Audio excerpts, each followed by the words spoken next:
Some of the challenges that lead to a breakdown of a relationship can be easily avoided and ironed out before they become major problems that are difficult to overcome. So we've invited life and relationship coach Leah C4 to discuss some of the things that can make or break a relationship. Leah, it's a big pressure, make or break. You know, it sounds quite big, but as the introduction says, you don't have to let things get to a point where they are so insurmountable. Why is it that so often people get to that point, then they think, shit, we got to do something about it? Because they're not communicating. You know, the small stuff people overlook, they put under the carpet. There's more important things to be dealing with. And they think it has to be a fight to be relevant. So we're not, you know, people in relationships don't discuss their needs, they don't discuss their expectations, they're not communicating when things are not okay, their partner doesn't know where they stand, and that person is now getting this pent up frustration that builds and builds to the point of explosion, and then the partner's often like, I didn't know you felt this way.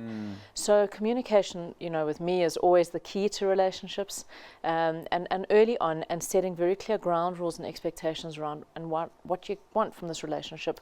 And the journey you're going to be walking together. What are some of the major points of, let's say, disruption or contention, maybe is a better word, when it comes to the relationships that can cause the biggest harm? I find there are 5 key areas. The first one, definitely money. So discussing finances. Then we've got to look at intimacy. That's a big disconnect with couples. Communication, like we've spoken about. Competition around career seems to be a very big one that I'm seeing lately, and parenting, like different parenting styles, creates a lot of rift in relationship. So you know, we can go from the beginning in terms of money, and money is a very big topic that people avoid. In all areas, people don't want to talk about money. They don't want to admit how much they earn. They don't want to talk about budgeting. They don't want to be transparent about what they're spending money on. There's huge secrecy in relationships when it comes to money. And often I find that the person who's earning more money doesn't want to tell their partner exactly what they're earning, because then they think the partner's going to want the money, or they think they're only with them for the money. And these are such toxic behaviors around finances, because you have to build a life together, and that requires a lot of, you know, financial discussions. So I have got a post on my blog, on my website, which is how to have a conversation with your partner about money. Because so many couples avoid this topic, and then it builds, and then it becomes this huge issue. Let's then skip over to the career side that you mentioned is often such a big thing, because money and career often go hand in hand. I'm earning the most money, so I deserve this status or position in the relationship. Let's unpack that a little bit. It's in my experience, the person often earning more money feels that it excuses them from a lot of stuff at home and around parenting. So I'm the breadwinner, I'm paying for everything, you must take care of everything else. That is not a problem if there has been a conversation and you are both in agreement about this.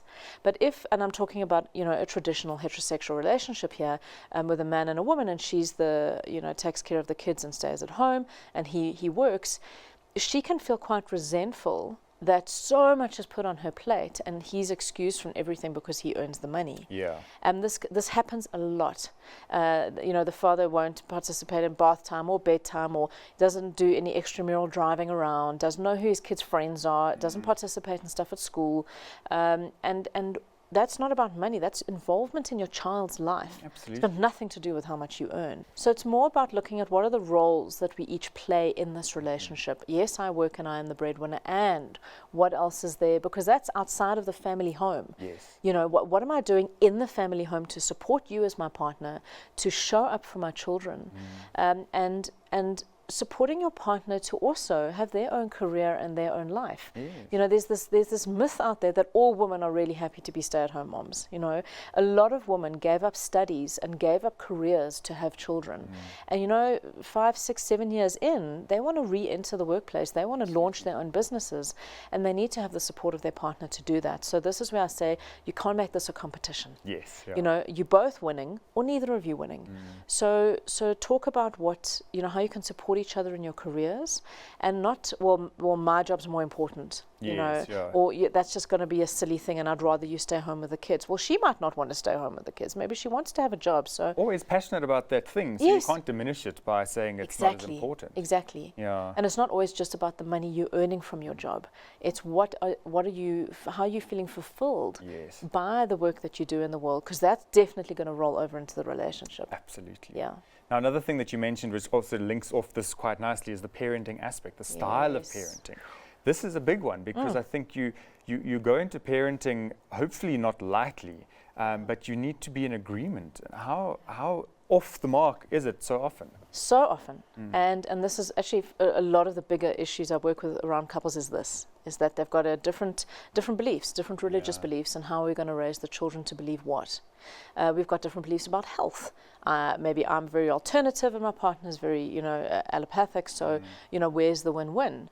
You've got different beliefs around schooling and education. So parents don't have these discussions before the child comes or before they're trying for a baby, and suddenly there's the child, and now this erupts into this constant disagreement, and the child totally feels caught in the middle because they can see it's causing an upset. So if you can't get on the same page, you have to work with a parenting coach who can help you find the alignment of where is the agreement. You don't have to agree, but you do have to be on the same page. Right. Otherwise, this is creating a real disconnect in the whole family dynamic. Then secrecy starts. That kind of thing of don't tell your father, but it's not okay. So with parenting, you have to be aligned, talk out your different opinions. This is the whole of relationship. Talk out your different opinions. Communication. I mean, this whole thing, it's flowed beautifully, this conversation, because each thing leads so clearly into another. So communication, like when we get to that point, that's a big one across all of these factors. Everything. That's why I wrote my book, because if you don't know how to communicate with the person you are in a relationship with, you are not going to deal with any of this. You're not going to have healthy money conversations. You're not going to be able to express your wish and desire as it relates to your career. You're definitely not going to have intimacy. So communication is the foundation under which all of this will shift. And this is why coaches and therapists exist, is that if you can't find that way to communicate with each other, go and find a mediator, go and find an outside person who can hold that conversation for you. Because you just feel defensive because your partner thinks you're wrong. Then you shut down. Then you're not being honest. They don't know where you stand, and then it's just this passive-aggressive energy takes over everything. And it becomes a cycle that then just deteriorates over time. Which is terrible if you've got kids, because they are learning everything from you. Their whole patterning is by watching how you two engage. Their money story is being written right now by watching how you two speak about money. So be very aware of who else is in your home and being impacted by your inability to communicate effectively. Last thing, Leah, is intimacy. I mean, it's such a big part of any relationship.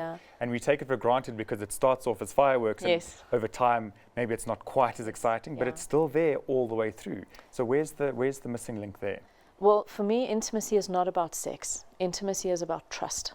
And it's about emotional trust. It's trusting that you will be there for me. It's trusting that my partner will show up when I need them. It's trusting I can bring my truth to my partner without them being afraid and running away. It's trusting that I can be vulnerable enough to ask for what I want, to explore new areas, and that my partner's not going to reject me because of that. So when trust is really solid in a relationship, everything else flows from that. And people think, intimacy is about sex. We don't have enough sex in our relationship. I'm more interested in, are you having enough communication in your relationship? Because that will lead to far more intimacy sexually than having no communication, no connection, and trying to use sex as the one place where you are finding each other. And when you think about it as well, I mean, that intimate moment, the sex part, is the trust. If you don't have the trust, it's not fun, it's not comfortable. If you're not certain about things, you don't know where to go with things. So there's so many, it seems like, as you say, the focus shouldn't be on the act of sex, but that intimacy in understanding each other and constantly learning over time as well. Because if you don't, you're going to be hindered in the bedroom. If you don't have that real openness with each other, there's going to be fear, there's going to be, I'm so scared they're going to judge me, I'd like to explore new things, but I don't want to tell my partner in case they think I'm weird. And again, if your communication is really clear and free-flowing, then those conversations are so easy to have. Absolutely. Yeah, thank you so much. So many great things there. Just everything makes so much sense, and I think a lot of people hopefully are going to walk away saying, let's do something here, we can make it better. Good. Thank you, Leah.